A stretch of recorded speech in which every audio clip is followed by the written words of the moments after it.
এক, সুন্দর করে ওযু করলে। দুই, পায়ে হেঁটে মসজিদে গেলে। তিন, নামাজের পরে জিকির আজকার করলে। দেখবেন আপনাদের মসজিদে জুমার দিন খালি সালাম ফিরার পরে লাফ দিয়ে দাঁড়িয়েছে।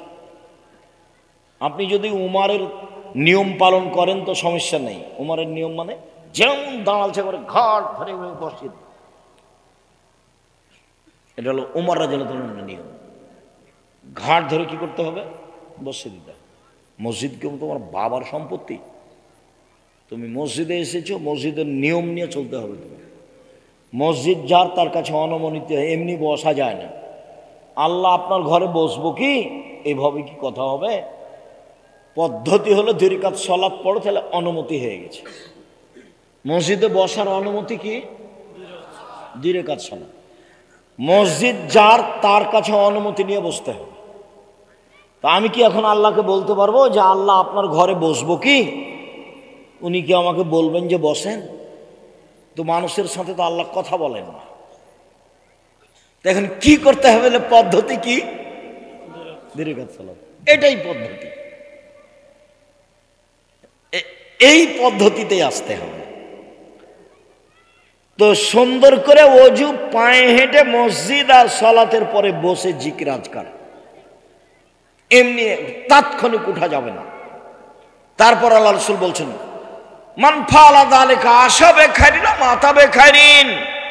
এইভাবে ওযু করলো যে, পায়ে হেঁটে মসজিদে গেল যে, কিছুক্ষণ বসে জিকির আজকার করলো যে, তার মরে যাওয়া ভালো, তার বেঁচে থাকা ভালো।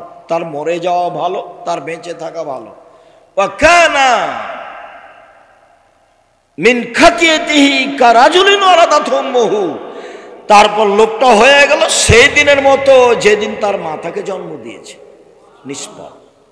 কেউ যদি হজ করে আর হজ যদি কবুল হয় তাহলে কি হয়ে যায়? সেদিনের মতো হয়ে যায়। তাতে 10 লক্ষ টাকা খরচ আছে, রিক্স আছে, টানা হেঁচড়া আছে। তারপর মুআল্লিম ফাঁকি দেয়। মুআল্লিম বলছে ভুল টুল হয়ে গেছে, আপনি 1000 রিয়াল দেন, মিটে যাবে। 500 রিয়াল দেন, আরো কত কি, তার কোনো হিসাব নাই। কত জিদ্দার, কত ঢাকার, কত কি যে করলো হুজুর। খালি বললো যে এ আর সেই, আমরা করতে থাকলাম। তারপরে যদি কবুল হয় তাহলে সেদিনের মতো, যেদিন মা জন্ম দিয়েছে। এবার দেখেন, মা জন্ম দিয়েছে যেদিন, সেদিনের মতো হওয়ার সহজ পথ।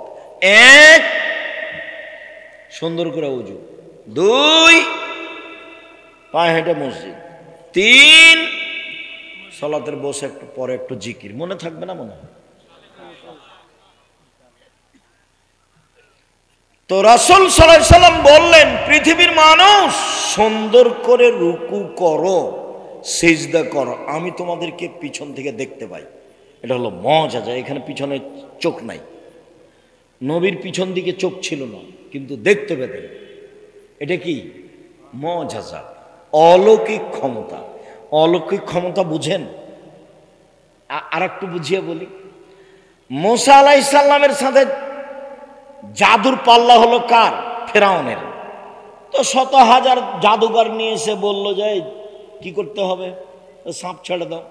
রসিয়া লাঠি সাপ হয়ে গেল, বিশাল বিশাল সাপ মুসার দিকে ধাওয়া করে আসছে। তা আল্লাহ বলছেন যে তুমি দেরি করছো কেন, তোমার লাঠিটা ছেড়ে দাও। তো লাঠিটা যেমন ছেড়েছে তেমন মাঠে যা সাপ ছিল একবারই ধরে নিয়েছে। তো এই তো বুঝতে ভুল হচ্ছে ফেরাউনের। মাঠে কেন, সারা পৃথিবী জুড়ে যদি সাপ করে দেওয়া হতো, আর এই লাঠিটা ছেড়ে দেওয়ার পরে পৃথিবী যদি একটা সাপ থেকে যেত, তাহলে আল্লাহর শক্তি দুর্বল প্রমাণ হতো। এই মাঠ কেন, সারা পৃথিবী জুড়ে যদি সাপ পূর্ণ করা হতো, তারপরে লাঠিটা ছেড়ে দেওয়ার পরে যদি একটা সাপ থেকে যেত, তাহলে কার শক্তি দুর্বল হতো? আল্লাহর। এলো অলৌকিক ক্ষমতা। তেল নাই, ইঞ্জিন নাই, চেয়ারে বসে বলছেন সুলাইমান আলাইহিস সালাম চলো। কোথায় যেতে হবে? ইরাক। উঠতে উঠতে সকালই চলে গেছে ইরাক। এর নাম হলো মুআজিজা, অলৌকিক ক্ষমতা। তো পিছন দিক থেকে দেখতে পাচ্ছেন, এটা কি? অলৌকিক ক্ষমতা। বারা ইবনে আযিব রাদিয়াল্লাহু তাআলা আনহু বলেন, रुकून नबी सल्लल्लाहु अलैहि वसल्लम सुजूद होवे ना सजदाताइने और रफ़ मिना रुकू मा खलाल क़ियाम वल क़ऊद करीब मिनस समय। শুনেন, রুকুর সময় যতটুকু, রুকু থেকে উঠে দাঁড়িয়ে থাকার সময় ততটুকু, সিজদার সময় যতটুকু, সিজদা থেকে উঠে দাঁড়িয়ে থাকার সময় ততটুকু, দাঁড়ানো এবং আত্মাহেতর বৈঠক ব্যতীত সব সমান সমান, সব সমান সমান। যতক্ষণ রুকুতে থেকেছেন ততক্ষণ রুকু থেকে উঠে দাঁড়িয়ে থাকতে হবে। এমন কত যদি মসজিদে যদি বেশিক্ষণ দাঁড়ান দেখবেন সব বাকিগুলো চলে গেছে সিজদায়, উঠে গরম হয়ে যাবে। হে কি ব্যাপার, কিন্তু হুজুর তো যায়নি, আমরা দেখি আগে সবাই চলে গেছে। হাদিস বুখারী মুসলিম। রুকুতে যতক্ষণ ছিল দাঁড়িয়ে ততক্ষণ থাকবে, মোটামুটি সমান সমান। সিজদায় যতক্ষণ ছিল সিজদা থেকে উঠে ততক্ষণ থাকবে। এবার পরের হাদিস শোনেন। আনাস রাদিয়াল্লাহু তাআলা আনহু বলেন, ইজা কামা রাসূলুল্লাহ সাল্লাল্লাহু আলাইহি ওয়াসাল্লাম মিনার রুকুয়ে ফানাহানু নাকুল কাদ আওহাম। আল্লাহ রাসূল রুকু থেকে উঠে দাঁড়িয়ে আছেন, দাঁড়িয়ে আছেন, দাঁড়িয়ে আছেন। তখন আমরা পিছন থেকে বলা বলি করতাম মনে মনে, নিজে নিজে, রাসূল মনে হয় সিজদা ভুলে গেছেন, উনি সিজদায় যাচ্ছেন না কেন, কাদাও হামা, উনি মনে হয় সিজদাতে যাবেন এটা ভুলে গেছে। ও ইয়াসজুদু ইয়াকুদু বাইনা সাজদাতাইনে, সিজদা থেকে উঠে বসে আছে, আবার সিজদায় যাবেন তো উঠে বসে আছে। ওয়াকাদ নাকুলু কাদাও হামা, আমরা পিছন থেকে বলতাম আর একটা যে সিজদা করতে হবে এইটা মনে হয় আল্লাহ নবী কি করেছেন, ভুলে গেছেন। আচ্ছা, উনি সিজদায় যাচ্ছেন না কেন? উনি কি মনে করেছেন যে দুটাই হয়ে গেছে?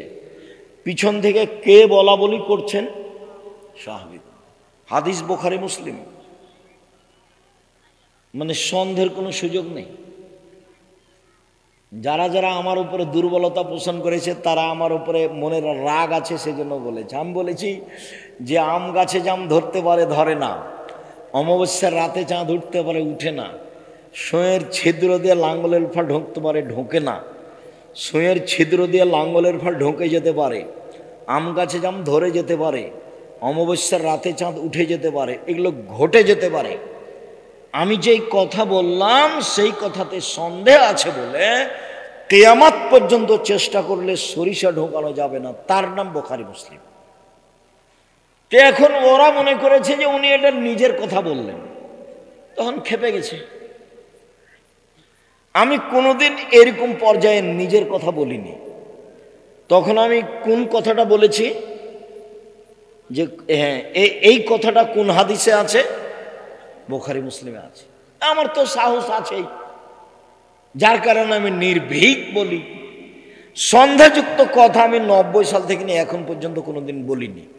তবে আমি মানুষ, কোথাও ভুল ত্রুটি থাকতেও পারে। আমি শরীয়তের নামে, ধর্মের নামে মিথ্যা কিছু বলে, রূপক কিছু বলে পরকাল হারাতে রাজি নই। আমার জীবনে যেটা সবচেয়ে সাহস সেটা হলো আমি জাতির কাছে ধর্মের নামে ফাঁকি দিইনি, এটা আমার বেশি সাহস। প্রতিষ্ঠান চালাতে গিয়ে 10 পয়সার ক্ষতি করিনি, এটা আমার সাহস। তবু আমি মাঝে মধ্যে বলি যদি কোথাও 19-20 হয়ে গিয়ে থাকে তা আমি বেতন নিই না, প্রতিষ্ঠানে পড়ায় আমি বেতন নিই না, তো 19-20 হলে তুমি ওইটাতে পার করে দিও। আমি প্রতিষ্ঠানের কাছে জিম্মি নই। তো যেহেতু লক্ষ লক্ষ কোটি টাকার ব্যাপার, প্রতি মাসে 40 লাখ টাকা বেতন লাগে। কত লাখ টাকা? 40 লাখ। তাতে এটা দারোসা নাকি? দারোসার লোকও আছে, কত টাকা যে দেয় তা আমি বলতে পারছি না। এখন যদি দারোসার লোক বলে আপনারা এইসব 1 পয়সা দিই না, তো আমার কিছু করার নেই। তবে চলছে জামিয়া সালাফি, 5000 প্রায় ছেলে মেয়ে, 300 জন শিক্ষক শিক্ষিকা। রাজশাহীতে যেটা সেটা হলো প্রায় 50 বিঘা জমির উপরে, রূপগঞ্জে যেটা সেটা প্রায় 100 বিঘা জমির উপরে, দিনাজপুরে যেটা সেটা প্রায় 20 বিঘা জমির উপরে। ময়মনসিংহে যেটা জমি রেডি প্রায় 10-12 বিঘা, কুষ্টিয়ায় যেটা জমি রেডি প্রায় 10-15 বিঘা, ঝিনাইদহ যেটা রেডি প্রায় 5 বিঘা, ফেনীতে যেটা রেডি প্রায় 10-12 বিঘা, চট্টগ্রামে যেটা রেডি সেটা 10-12 বিঘা, চট্টগ্রাম শহরে যেটা সেটা একটু কম, একটা 10 শতক আর একটা মনে হয় 30 শতক, একবারে শহরে, হালি শহরে, আনন্দবাজার হালি শহর চট্টগ্রাম। আলহামদুলিল্লাহ। সম্মানিত দিনী ভাই বোন, তো সবচেয়ে বেশি শক্ত কোথায় আমি আছি, আমার দৃঢ়তা কাজ করে, দিন ধর্মের কথা বলি, এতে আমার কোনো সন্দেহ কাজ করে না, কোনো সন্দেহ নেই। সম্মানিত দিনী ভাই বোন, আয়েশা রাদিয়াল্লাহু তাআলা আনহা বলেন, কানান নবী সাল্লাল্লাহু আলাইহি ওয়াসাল্লাম ইকসুরু ফির রুকুই ওয়াস সুজুদে সুবহানাল্লাহি ওয়া বিহামদিহি সুবহানাকা আল্লাহুম্মা রাব্বানা ওয়া বিহামদিকা আল্লাহুম্মা আগফিরলি। আল্লাহর নবী রুকু এবং সিজদায় বেশি বেশি বলতেন সুবহানাকা আল্লাহুম্মা রাব্বানা ওয়া বিহামদিকা আল্লাহুম্মা আগফিরলি, হে আল্লাহ তোমার প্রশংসা সহকারে তোমার পবিত্রতা বর্ণনা করছি, আমাকে ক্ষমা করো। মুখস্থ না থাকলে মুখস্থ করে নিতে হবে। তোমাদের সময় দিলাম একদিন 24 ঘন্টা, আর মুরব্বীদের সময় দিলাম 7 দিন, মুখস্থ করতেই হবে ইনশাআল্লাহ। সব বইয়ে পাবেন, মহতারাম আমিরে জামাত ডক্টর আসাদুল্লাহ গালেবের বইয়ে পাবেন। আমরা যে ভাঙাচোরা ছেঁচড়া মেচড়া বই লিখেছি, রাসূল সাল্লাল্লাহু আলাইহি ওয়াসাল্লামের সালাত বনাম প্রচলিত সালাত, এতো আছে আলহামদুলিল্লাহ। আমি মানুষ হিসেবে চেষ্টা করেছি নিজের কোনো কথা এখানে না পেশ করা, গোটা বইয়ের শুরু থেকে শেষ পর্যন্ত। সুবহানাকা আল্লাহুম্মা রাব্বানা ওয়া বিহামদিকা আল্লাহুম্মা আগফিরলি বলা তো অভ্যাসই হতে হবে। দুয়ার মধ্যে এটা সবচেয়ে বেশি গুরুত্ব রাখে।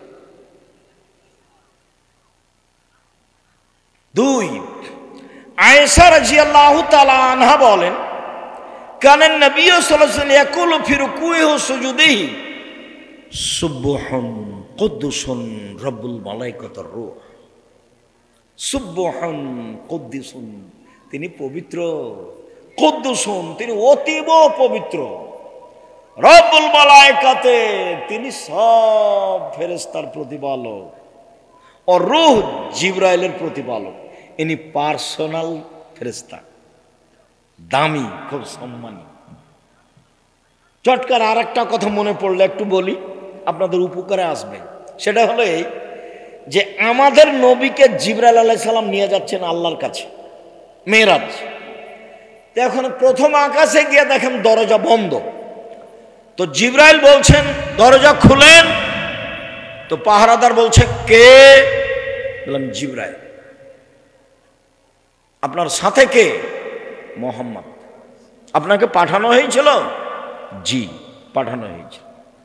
আচ্ছা, সাধারণ পাহারাদার এত বড় কথা বলছে মানে ঠেকিয়ে রেখেছে, ঢুকতে দিচ্ছেন না। পাহারাদারের ক্ষমতা, পাহারাদার ঘুমাতে পাবে না এবং প্রধানমন্ত্রীকে ঢুকতে দিবে না, মালিককে ঢুকতে দিবে না চিনতে না পারলে। বুঝাতে পারিনি কথা। ফ্যাক্টরির মালিককে ঢুকতে দিবে না চিনতে না পারলে, এটা উচিত, চাকরি থাক আর না থাক। কোনো ব্যক্তিকে না চিনে ঢুকতে দিবে না। এ দেখেন সাধারণ ফেরেশতা ঠেকিয়ে রেখেছে কাকে? ফেরেশতা জগতের সবচেয়ে দামি ফেরেশতাকে, জিবরাইলকে। মানুষের জগতের সবচেয়ে দামি মানুষকে কাকে? মুহাম্মদ সাল্লাল্লাহু আলাইহি ওয়াসাল্লাম। কত জেরা, আপনি কে? জিবরাইল। আপনার সাথে কে? মুহাম্মদ সাল্লাল্লাহু আলাইহি ওয়াসাল্লাম। পাঠানো হয়েছিল? জি, পাঠানো হয়েছিল। কত জেরা। পাহারাদার পুরো স্পষ্ট হবে নিজের কাছে যে ইনি কে, তারপরে দরজা খুলবেন। তন্দ্রা গেলে পাহারাদারি চলবে না, ঘুমালে পাহারাদারি চলবে না, যে আসলো তার জন্য খুলে দিলে পাহারাদারি চলবে না।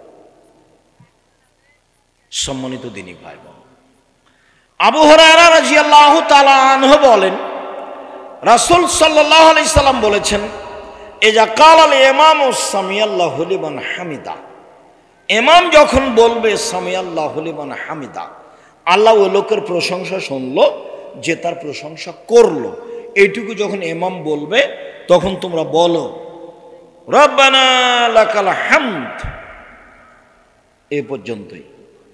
রব্বানা লাকাল হামদ, হে আমাদের প্রতিপালক তোমার প্রশংসা।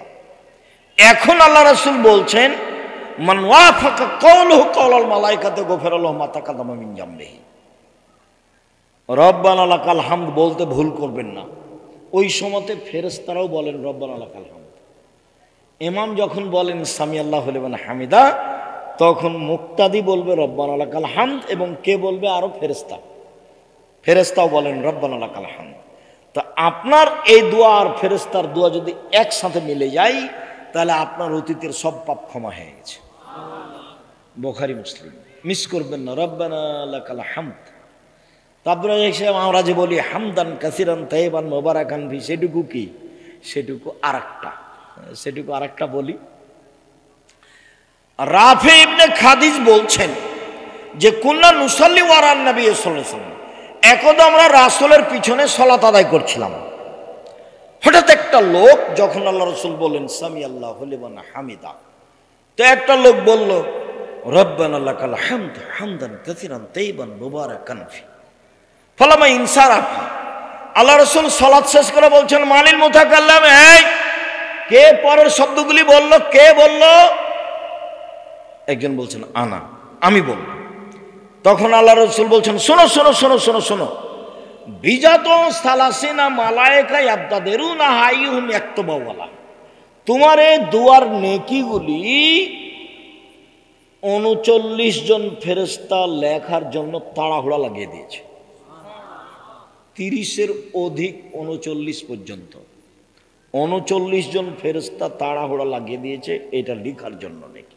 শুনুন, রব্বানা লাকাল হামদ হামদান কাসিরান তাইবান মুবারাকান ফি বলা যায়, তবে জোরে বলতে হবে না। তো ইনি যে জোরে বলেছেন, এটা ছিল ব্যতিক্রম ঘটনা। সাহাবী এভাবে কেউ বলেননি, আগেও বলতেন না, পরেও বলেননি। কোনো দিন কোনো সাহাবী জোরে বলতেন না। সালাতের মধ্যে একটাই জায়গা জোরে, সেটা বলেন তো কোন জায়গা? আমিন। আর কোনো জায়গা জোরে নেই। তো আমরা দুই সিজদার মাঝের দোয়া জোরে বলি কেন? সামি আল্লাহু লিমান হামিদার দোয়া জোরে বলি কেন? আয়াতের জব জোরে দিই কেন? এক সময়ে ভারত, বাংলাদেশ, পাকিস্তানের নেতারা ছিল খ্রিস্টান, ইংরেজ, ওই ব্রিটিশ। তো ওরা বলেছিল যে মুসলমানদেরকে মুসলিম পার্সোনাল ল হিসাবে সবাইকে দিতে হবে কে কোন মাযহাব মানে। ওরা জানতো যে এরা মাযহাব মানে, 4 মাযহাবের বাকি যারা আছে তাদেরকে ওরা হত্যা করবে, তারা হলো তাদের বিরোধী।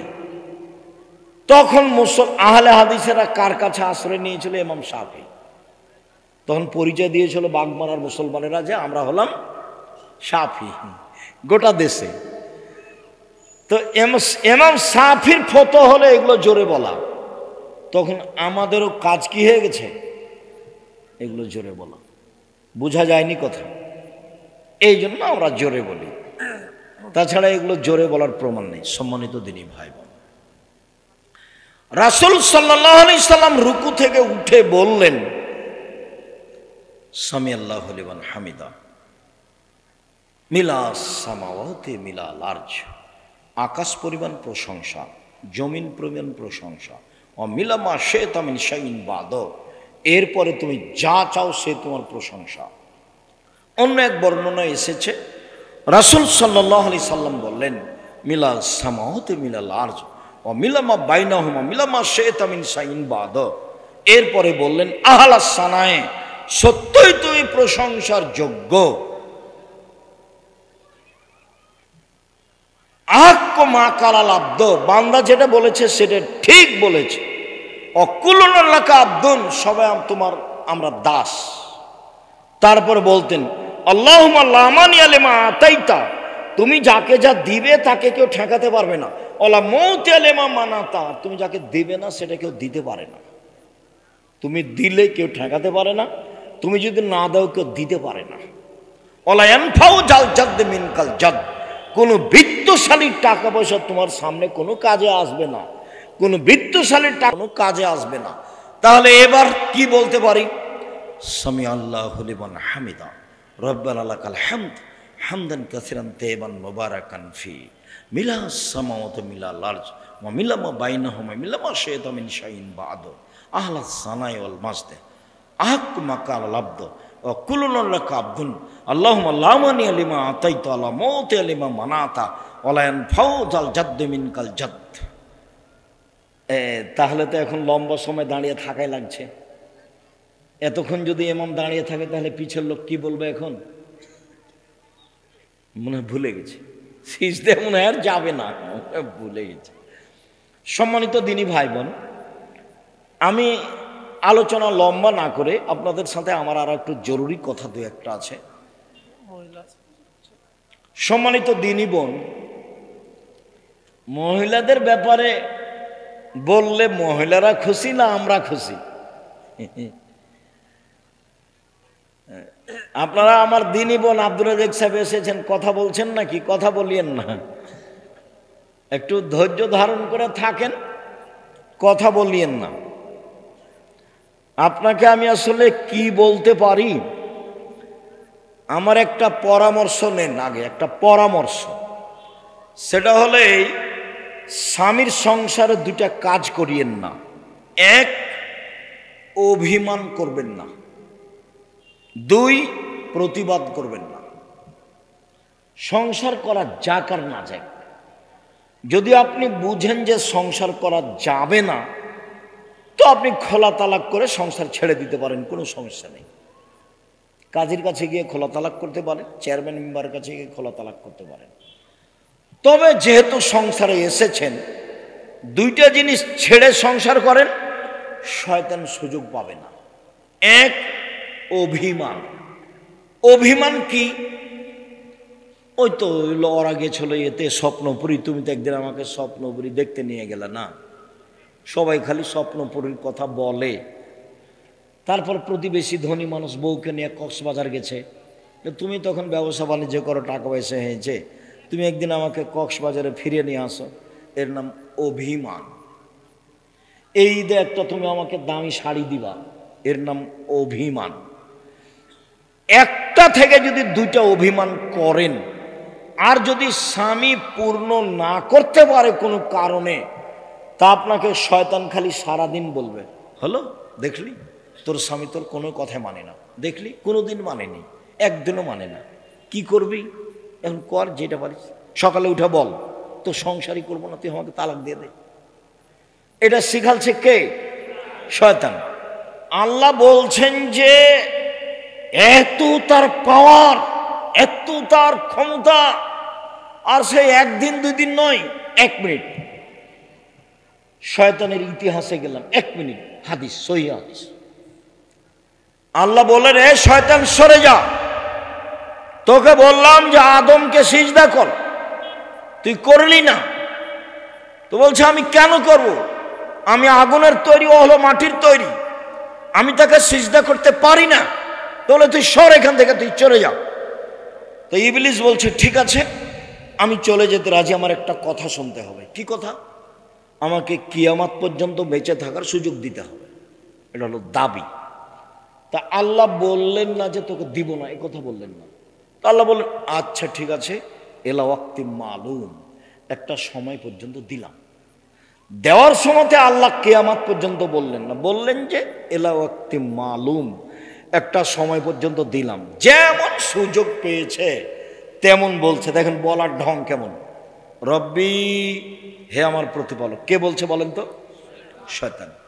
রব্বি, হে আমার প্রতিপালক, ওয়া ইজ্জাতেকা, তোমার সম্মানের কসম, লাউবিয়াল ইনসানা মাদামা তারহুম ফি আসাদিহিম, আদমের ছেলে মেয়েকে আমি ভুল পথে নিয়ে যাব, পাপ করাবো করাবো করাবো, ওর দেহে যতদিন শ্বাস আছে ও আমি তাকে পাপ করিয়েই ছাড়বো।